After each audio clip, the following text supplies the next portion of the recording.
श्रीमद् भागवत गीता का पूरा सार 30 मिनट में जानिए भाग 2। अगर आपने भाग 1 नहीं सुना है तो इससे पहले मैंने अपलोड किया है, तो प्लीज़ आप जा कर के ज़रूर सुने। तो श्रीमद् भागवत गीता का 15वां उद्देश्य है, चाहे आप किसी की मदद करो या ना करो, लेकिन जानबूझकर कभी किसी का दिल ना दुखाना। क्योंकि जब किसी का दिल आपकी वजह से दुखने लगता है ना, तो याद रखना आपको भी बहुत दर्द एक दिन ज़रूर मिलेगा। क्योंकि जब आप किसी का दिल दुखाते हैं तो आपको पता नहीं चलता, लेकिन जब कोई आपका दिल दुखाता है तब आपको समझ में आता है कि दिल पर चोट लगने से कितना दर्द होता है। इसलिए चाहे आप किसी की मदद करो या ना करो, लेकिन किसी का दिल कभी ना दुखाना चाहिए। श्रीमद् भागवत गीता का 16वां उद्देश्य ये है कि जो मुश्किल वक्त में, जो दुख के समय में आपका साथ दे, सिर्फ वही आपका अपना है, बाकी सब पराए हैं। अपनेपन का नाटक करने वाले बहुत लोग होते हैं, बड़ी बड़ी बातें करने वाले बहुत लोग होते हैं कि हम आपसे बहुत प्रेम करते हैं। कोई भी दुख हो, कोई भी तकलीफ़ हो, हमें याद करना। लोग दुख उठाने की बात करते हैं, लोग आने जाने की बात करते हैं, हाथ मिलाना तो ठीक से नहीं जानते और दिल मिलाने की बात करते हैं। जब सच में आपकी ज़िंदगी में तकलीफ़ आएगी ना, तब आपको समझ में आ जाएगा कि आपका साथ देने के लिए कौन खड़ा है। उस समय पर सारे लोग भाग जाते हैं, क्योंकि लोगों को पता होता है ये व्यक्ति हमारे पास आया तो हमसे मदद ही मांगेगा, हमको कुछ भी दे नहीं पाएगा। लोग आपसे सिर्फ तभी रिश्ता रखते हैं आप उन्हें कुछ दे सकते हैं, आपसे उन्हें कुछ फ़ायदा हो सकता है। लेकिन जब लोगों को ये पता चल जाता है, समझ में आता है कि उनको आपसे कोई फ़ायदा नहीं होने वाला, बल्कि उनको आपकी मदद करनी पड़ेगी, वो आपको दूर से ही देखकर भाग जाते हैं। इसलिए जो आपके मुश्किल वक्त में आपके साथ खड़ा हो जाए, सिर्फ वही आपका अपना होता है। बाकी इस दुनिया में सब पराए हैं, क्योंकि सिर्फ अपना अपना कह देने से कोई अपना नहीं हो जाता। तो श्रीमद् भागवत गीता का 17वां उद्देश्य ये है, जो कुछ भी होता है अच्छे के लिए होता है, जो हो रहा है वो भी अच्छे के लिए हो रहा है, और जो आने वाले भविष्य में होगा वो भी अच्छे के लिए होगा। हालांकि ये बहुत गहरी बात है। कुछ चीज़ें ज़िंदगी में ऐसी होती हैं जो हमें लगता है कि मेरे साथ होना था ये सब, लेकिन जब वक्त गुज़र जाता है, एक दिन हमको समझ आता है कि अगर हमारे साथ ये सब नहीं होता तो आज हम इस मुकाम पर नहीं होते। अगर मेरे साथ ये सब नहीं होता तो कुछ शायद हमारी ज़िंदगी और भी बर्बाद हो सकती थी। इसलिए अगर हमको ये समझ में आ जाए ज़िंदगी में जो कुछ भी हो रहा है वो सब अच्छे के लिए हो रहा है, तो हम जीवन में हमेशा खुश रहेंगे। श्रीमद् भागवत गीता का 18वां उद्देश्य, हर काम को समझदारी से करना ही योग होता है। योग कर्मसु कौशलम। कई लोग काम तो करते हैं लेकिन उन्हें हासिल कुछ नहीं होता। बहुत लोग कहते हैं हम बहुत मेहनत करते हैं, तब भी ज़िंदगी में सफलता हासिल नहीं हो रही। बहुत कुछ करने से, बहुत मेहनत करने से आपको सफलता नहीं मिलेगी, लेकिन सही तरीके से समझ के साथ काम करने से आपको ज़िंदगी में सफलता ज़रूर मिलेगी। तो श्रीमद् भागवत गीता का 19वां उद्देश्य है कि कभी भी किसी भी चीज़ की अति नहीं करनी चाहिए।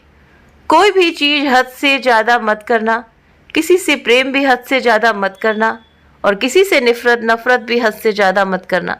हम ज़्यादा मीठा भी ख़राब, हंसते ज़्यादा कड़वा भी ख़राब, हद से ज़्यादा आराम भी आपको बीमार कर देगा, हद से ज़्यादा खाना भी आपको बीमार कर देगा, हद से ज़्यादा जागना भी आपको बहुत नुकसान पहुंचाएगा। कुछ जीवन को संतुलन के साथ जीना चाहिए। जैसे ही आप संतुलन खो देते हैं, वैसे ही आपके जीवन में दुर्घटना हो जाती है। तो श्रीमद् भागवत गीता का 20वां उद्देश्य है कि जिसे आप सबसे ज़्यादा महत्व दोगे वो आपको कभी महत्व नहीं देगा। आपने कभी गौर किया कि आपका अपमान कौन लोग करते हैं। आपका अपमान सिर्फ वही लोग करते हैं जिसे आप सबसे ज़्यादा महत्व देते हैं। दूसरों की इज्जत करना अच्छी बात है, पर दूसरों की अगर बहुत ज़्यादा इज्जत करोगे, उनकी नज़र में आपकी इज्जत ख़त्म हो जाती है। इसीलिए किसी को भी कभी भी अपना सब कुछ नहीं बनाना चाहिए कि तुम ही मेरे सब कुछ हो। जैसे ही आप किसी को सब कुछ बना लेते हैं अपना, तो आप उसके लिए कुछ भी नहीं रह जाते। इसीलिए लोगों को इज्जत उतनी ही देनी चाहिए जितना वो हज़म कर कर रह सकें। हद से ज़्यादा इज्जत देना आपको ही बेइज्जती करवा सकता है। तो श्रीमद् भागवत गीता का 22वां उद्देश्य ये है कि किसी पर भी आंख बंद करके भरोसा मत करना, जिससे महाभारत की कथा में दुर्योधन ने कितनी बार षड्यंत्र करके पांडवों को मारने की कोशिश की, आग में जलाने की कोशिश की, और वो धर्म पर चलने वाले लोग बार बार उसकी बातों में आ जाते थे। ये बात और है कि ईश्वर उनकी रक्षा कर रहे थे, पर जिसे वो अपना भाई समझ रहे थे, जिसे वो अपना सगा समझ रहे थे, जिस पर भरोसा कर रहे थे, वही उनकी मृत्यु करवाना चाहता था। इसीलिए भरोसा करते समय अपनी आंखें जरूर खुली रखना। तो श्रीमद् भागवत गीता का 23वां उद्देश्य है, जिसके साथ सत्य ईश्वर की शक्ति है। चाहे सारी दुनिया उसके खिलाफ हो जाए, लेकिन अंत में जीत उसी की होती है। श्रीमद् भागवत गीता में आपको 18वें अध्याय में 7वें श्लोक में गीता का आखिरी श्लोक है, जिसमें धृतराष्ट्र बार बार संजय से पूछता है कि बताओ युद्ध में कौन जीत रहा है, कौन हार रहा है। कि उसे विश्वास था कि महापराक्रमी भीष्म पितामह मेरे पक्ष में है, गुरु द्रोणाचार्य वो मेरे पक्ष में है, कर्ण मेरे पक्ष में है, तो हमें कौन हरा सकता है। लेकिन संजय ने धृतराष्ट्र से कहा, जहाँ पर ईश्वर है, जहाँ पर सत्य है, हमेशा वही जीतता है। आपके पास कितनी भी शक्ति क्यों ना हो, लेकिन सत्य और ईश्वर जिसके साथ खड़े हों जाएं, उसे दुनिया में कोई भी नहीं हरा सकता। श्रीमद् भागवत गीता का 24वां उद्देश्य है, इस जीवन में लड़ाई झगड़े से बचना चाहिए, लेकिन जब बात आपके चरित्र, सम्मान और अधिकार की हो तो लड़ना भी चाहिए। अर्जुन भी महाभारत का युद्ध करना नहीं चाहता था कि सामने उसके अपने खड़े थे। श्री कृष्ण ने उपदेश दिया, यहाँ पर बात लड़ाई की नहीं है, तेरे सम्मान की है, तेरे चरित्र की है, तेरे अधिकार की है। जो द्रौपदी के साथ और उन्होंने भरी सभा में अपमान किया, उसे नग्न करने की कोशिश की, इतना बड़ा अधर्म किया, वो तुम्हें कभी नहीं सहना चाहिए। बात जब आपके चरित्र पर आ जाए, आपके सम्मान पर आ जाए, तो चाहे वो अपना ही क्यों ना हो, आपको उसके साथ जरूर लड़ना चाहिए। श्रीमद् भागवत गीता का 25वां उद्देश्य है, चाहे कितना भी बुरा वक्त आ जाए, लेकिन जो इंसान जिंदगी में हिम्मत नहीं हारता, वो सब कुछ हासिल कर सकता है। जब पांडव लोग जुए में सब कुछ हार गए, उनको 12 साल के लिए वनवास मिला और 1 साल के लिए अज्ञातवास मिला। वो भिक्षा मांग करके अपनी जिंदगी को पालते थे, जंगलों में भटकते रहते थे, भयानक जानवरों के बीच। लेकिन इतना मुश्किल वक्त झेलने के बाद भी आखिर में विजय उन्हीं की हुई। उन्होंने अपने अंदर से कभी हिम्मत नहीं हारी थी।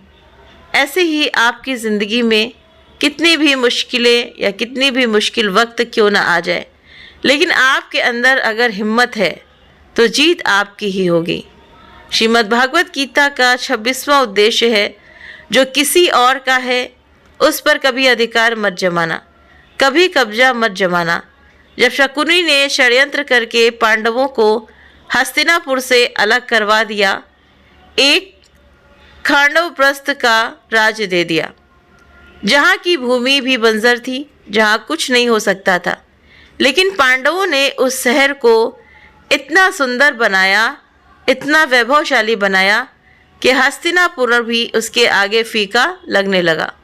और उनके उस वैभव को देखकर, सुख को देखकर दुर्योधन अंदर ही अंदर जलता था। उसने कई बेईमानियां करके, षड्यंत्र करके उनका वो खांडोप्रस्थ भी उनसे छीन लिया।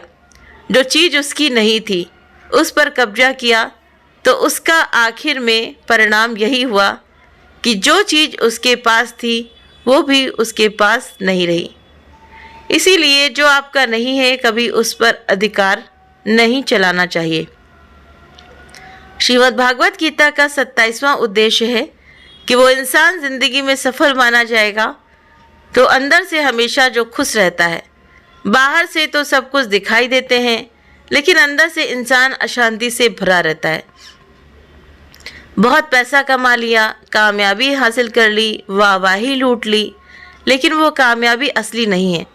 असली कामयाबी तब मानी जाएगी जब आपका मन खुश रहता हो। गीता का 28वां उद्देश्य है, आप जैसा अन्न खाओगे वैसा ही आपका मन और आपकी बुद्धि होगी। अब वैसा ही कर्म करोगे, वैसा ही आचरण करोगे। अच्छा अन्न में खाओगे तो आपका मन भी अच्छा होगा, अच्छा व्यवहार भी करोगे, बुद्धि भी आपकी अच्छी होगी। दो मुही गुणों, दमोह गुड़ी और रजोगुड़ी आहार करोगे तो आपकी बुद्धि भी वैसी होगी, आप काम भी वैसे करोगे। श्री कृष्ण में भागवत गीता में सात्विक, राजसिक और तामसिक इन तीनों आहारों का विस्तार से वर्णन किया है कि क्या खाना चाहिए, क्या नहीं खाना चाहिए। पर सार यही है, जो मनुष्य सात्विकता से भोजन करता है, सात्विक भोजन करता है, उसे जीवन में शांति और सुख ज़रूर मिलते हैं। तो श्रीमद् भागवत गीता का 29वां उद्देश्य है कि बुरा इंसान कभी अपनी बुराई नहीं छोड़ेगा। चाहे आपके साथ कितना भी अच्छा, आप उसके साथ कितना भी अच्छा चलो, वो आपको तकलीफ़ देगा ही देगा। इसीलिए जो जैसा है आप उसके साथ वैसा ही व्यवहार करो।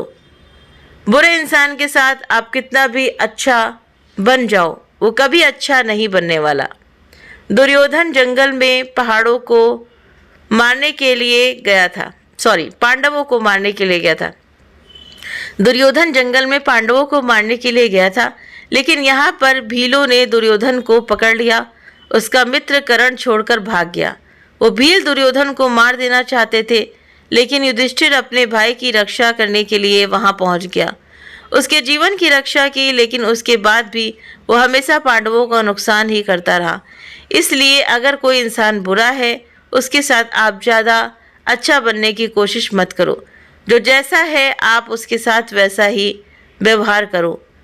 श्रीमद् भागवत गीता का 30वां उपदेश है कि जो इंसान अपने कामों को समय से ख़त्म नहीं करता, समय की कदर नहीं करता, उसकी ज़िंदगी का सारा समय व्यर्थ में ही समाप्त हो जाता है, क्योंकि समय ही आपका जीवन है।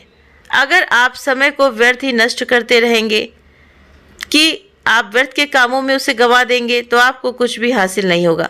अगर ज़िंदगी में कुछ पाना चाहते हो तो समय की कदर ज़रूर करना। जो भी व्यक्ति श्रीमद् भागवत गीता के इन 30 उपदेशों को रोज़ सुनेगा, समझेगा, तो ज़िंदगी की कितनी भी मुश्किल से मुश्किल घड़ी क्यों ना आ जाए, उसे ऐसे मुश्किल समय में भी रास्ता ज़रूर मिल जाएगा। तो श्रीमद् भागवत गीता का ये उद्देश्य जो है उसका भाग 2 है। पहला भाग जैसा कि मैंने बताया है कि मैंने इसी चैनल पर और थोड़ी देर पहले ही अपलोड किया है, तो आप उसे जाकर के सुने। फिर भाग 2 भी ज़रूर से ज़रूर सुने। ये हमारे जीवन को बदलने के लिए काफ़ी महत्वपूर्ण है। तो उम्मीद करते हैं कि आप सभी को ज़रूर से ज़रूर इन उद्देश्यों को समझ में आया होगा। आप इसे आराम से बैठ करके आराम से सुनेंगे मन से, तो आपको समझ में आएगा कि ज़िंदगी का, हमारे जीवन का सार क्या है। तो उम्मीद करते हैं कि आपको ये वीडियो पसंद आया होगा। वीडियो पसंद आया हो तो वीडियो को लाइक, शेयर, सब्सक्राइब करना ना भूलें। आप अपने कमेंट करके भी हमें ज़रूर से ज़रूर बताएं। आप सभी के सहयोग के लिए बहुत बहुत दिल से धन्यवाद।